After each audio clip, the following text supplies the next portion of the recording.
So when you hear KitchenAid, what you probably first think of is the bright red candy apple stand mixer. But what you don't know is probably that we are part of the Whirlpool Corporation. And Whirlpool is the #1 appliance manufacturer in the world. So it's our parent company. It covers, in the EMEA region, it has 24,000 employees and actually sells direct in 35 countries. The brand portfolio of Whirlpool extends from the lower end of the market, Indesit and Privilege, up to the more premium brand positioning of KitchenAid, us. So Whirlpool as a company is very manufacturing focused. They make products and they make good products, but it's not really exactly how our consumers see us as a premium brand. Our consumers are creative. They don't just want the best product, but they want the best brand experience to go with it. They want it to look beautiful in their kitchen. They're passionate, they're creative, and they're passionate makers is what we like to call them. So as a small company in a large manufacturing corporation, we have the challenge of moving from a product-focused way of working to a more consumer-centric way of working. We have the challenge of putting ourselves in our consumers' shoes as just a small brand. But luckily for us, we're a small fish, but we have lots of room to move, where we can be flexible, we can be proactive and react to market conditions, whereas Whirlpool is a little bit more, they have more structures, they have more processes, and they react a little bit slower in the market. So yes, as Serin said, we are a little brand. We also are a little team, but we have big plans and big targets. Often in our company, at the beginning especially, we heard like, you are doing things the wrong way, it's different, so do it the way we always did stuff. But we like being different, we enjoy being different, and in the end, within our portfolio, we need to move faster than the rest of the brands. We need to be more agile because we have more demanding targets and also more demanding consumers. Often also we heard like, oh guys, you are really innovative or visionaries, but in the end what we were trying to do is getting the basics done, trying to transform the digital environment of KitchenAid and just, getting the basics done. For us, in the past it was really easy because in the end we have a super good product, so you place the product in the center of the strategy and that's it. But the present and the future is way different. It's messy and it's really challenging because there are a lot of changes that we need to face to keep up in the market. So this is the purchase journey in the past. In the consideration phase, we were just two main key players in the stand mixer category, KitchenAid and Kenwood. And in the current environment, there are at least 18 players doing a super great strategy, having a super good digital experience. So for us, then we had to ask ourselves, is our product enough? Is the way we are operating good enough just to keep on being the leaders? And we realized that, of course, what is important nowadays is the experience itself. So how do we tackle this experience? How do we engage with the consumer in a different way? For us, being such a small team with such a little budget, we had to rely first on being lucky that we have super passionate consumers, but in the end we need to grow organically, little by little, and rely on this. This was not enough, improving the online experience for the consumers, because research tells us that when a consumer wants to buy a KitchenAid product, considering the price, they do a lot of research online, but they end up buying offline. This means that we don't only need to face the digital challenges, we need to face a multi-channel environment. With this in mind, we embrace the PP long stockings motto, like, I've never done that before, so I'm sure I can do it. Our management set us impossible targets. So we had to get ready to take off. Our journey actually started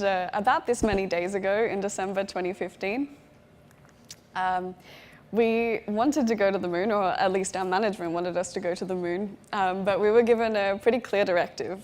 You have to be creative with your budget because you don't have a lot of it.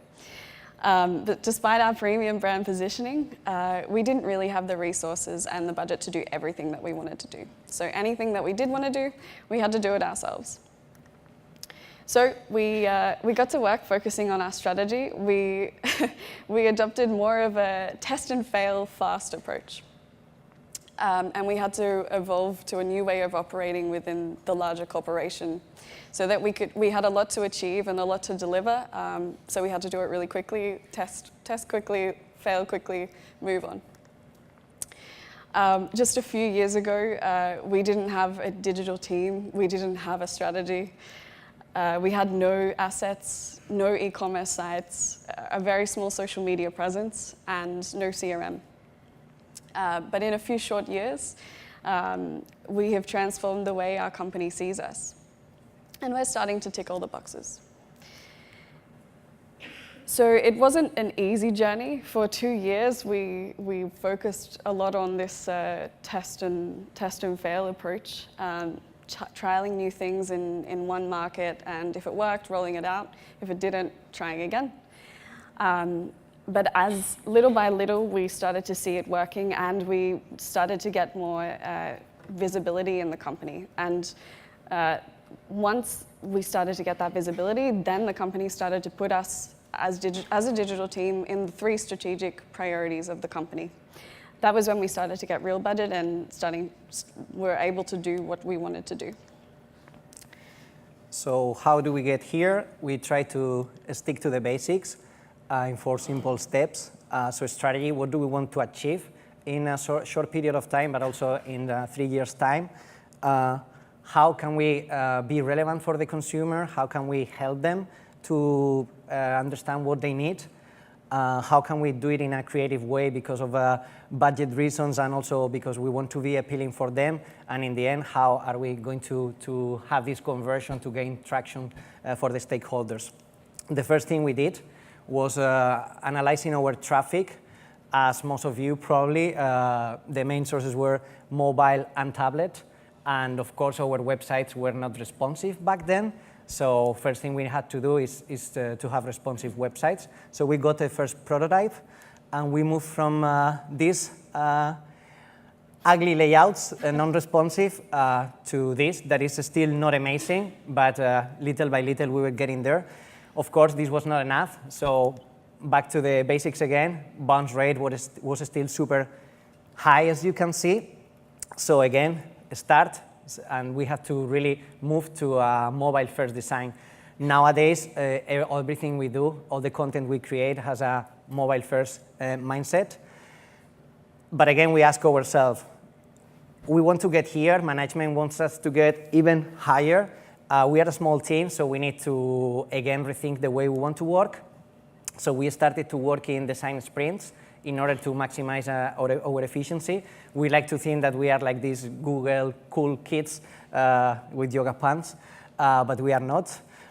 So we put the consumer in the center of everything, and we were analyzing the queries, what people ask for when they want to buy a stand mixer, what they are researching.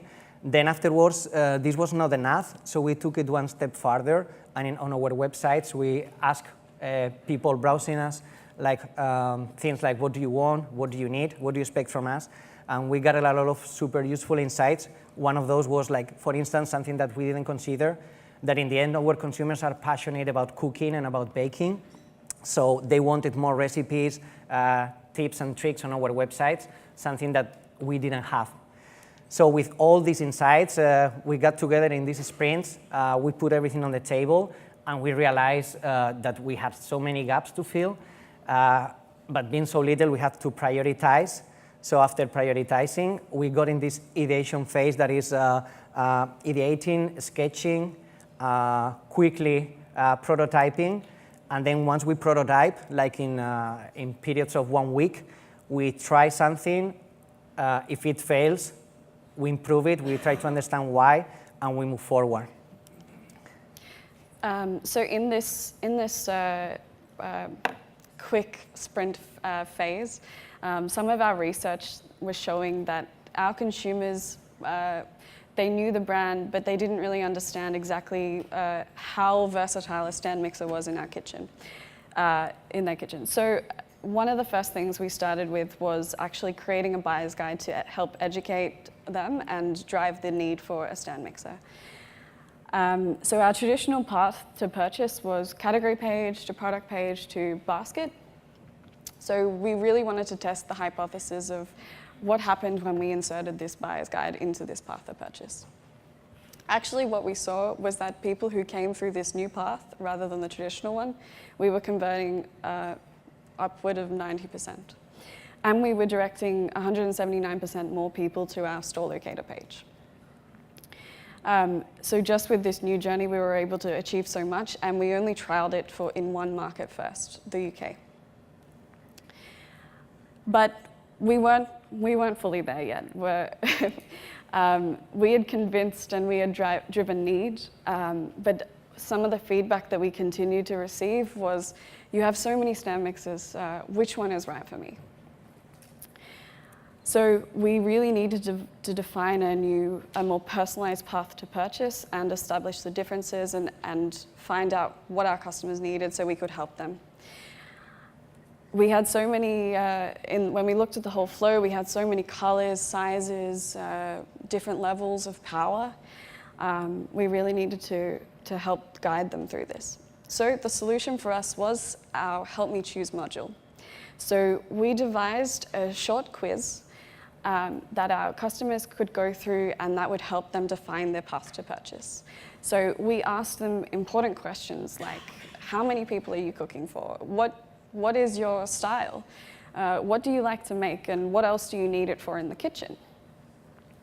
With this, we actually got 60% more visitors to add the product to their cart, but we were able to validate our buyer personas because we were able to gather a lot of insights from this.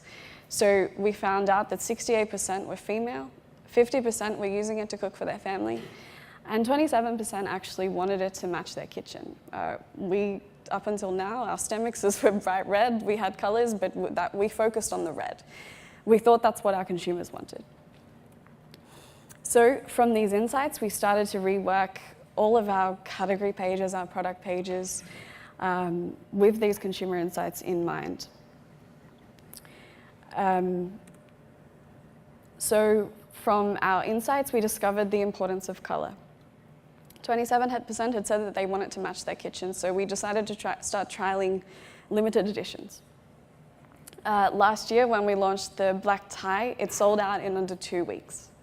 This year, we are launching the Misty Blue Retro Stand Mixer to celebrate 100 years of KitchenAid. But we wanted to take it a step further. What about we launch different colors for every season?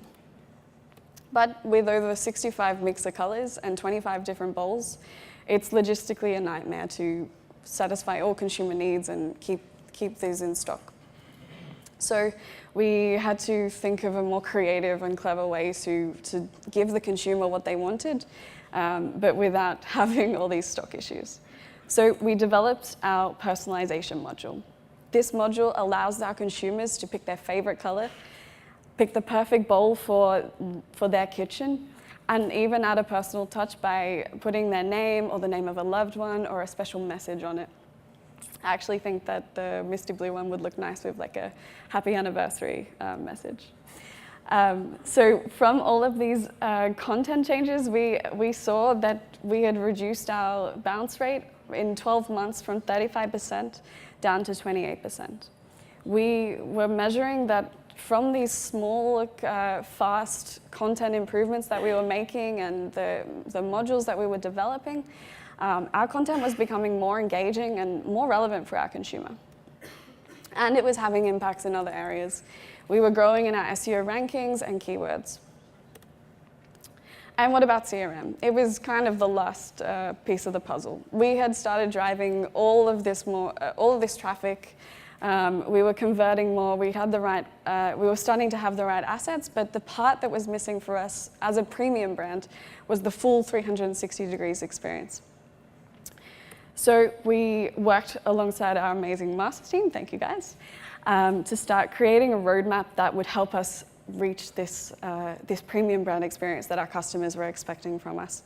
As you probably all know, it's a very long journey to fully optimize programs, but some of the initiatives that we've developed in the last couple of months, we are starting to educate our consumers on our brand promise. We are introducing them to all of our range of recipes that they asked for, and we're showing them about our personalization offering.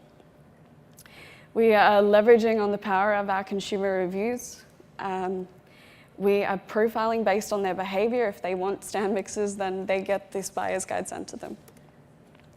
We are providing a better onboarding experience after purchase now, and we're increasing our rates of product registration so that we can talk to them after. We are driving more basket conversions, and we are guiding people from just browsing to purchasing. And of course, we're engaging our lapsing customers.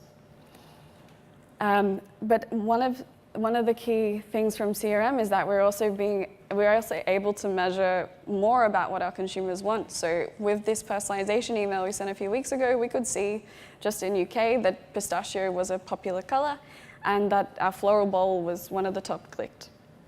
It's all useful insights that we can send to our product team. So with this CRM and with personalized images and using open time content, we are able to offer a more personalized experience, and we're getting there to being fully optimized.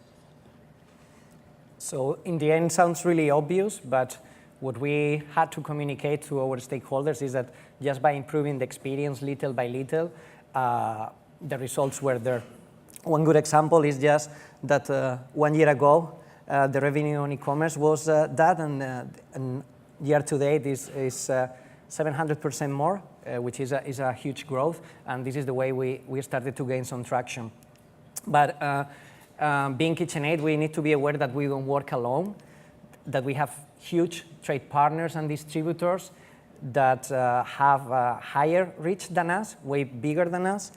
So what happens when we send this traffic to them? What is the experience?